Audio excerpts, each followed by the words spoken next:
Karstā laikā, kad ārgaisa temperatūra sniedzas virs +25 grādiem, Jēkabpils pilsētas iedzīvotāji vēldzi meklē tuvējās ūdenstilpēs. Populārākās peldvietas ir pie Raģu ūdenskrātuves un Daugavas kreisajā krastā pie tilta.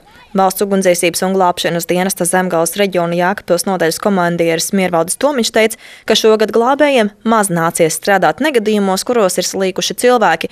Pārsvarā peldēt gribētājus pavadījusi veiksme un viņi pašu spēkiem spējuši izķepuroties. Tā piemēram šodien, 31. jūlijā, glābēju dispečera dienestā tika saņemts izsaukums, ka Mežrūpnieku ielā netālu no viesnīcas upē slīkst cilvēks. Kad notikuma vietā ieradās glābēju vienība, pārgalvnieks jau ķepurojās krastā un speciālistu palīdzība viņam nebija nepieciešama.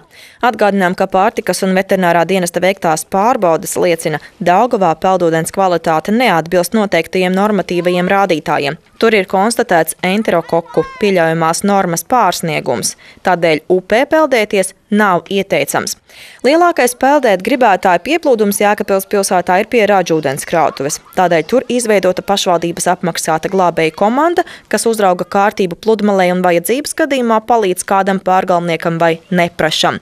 Vides ministrijas Nacionālās peldvietu un jahtu ostu atbildības komisija un Vides izglītības fonds nesen Jēkabpils pilsētas Raģu peldvietai 2009. gada peldsezonai piešķīra Nacionālo peldvietu kvalitātes certifikātu. Atzinība saņemta, jo peldvietai izstrādāti drošības noteikumi. Piemēram, ir noteikta zona, cik dziļi karjerā peldēt atļauts mazākajiem bērniem. Savukārt lielākajiem peldēt gribētājiem drošības labad ieteikts peldēt līdz ūdenstilpē izliktajām sarkanās krāsas bojām.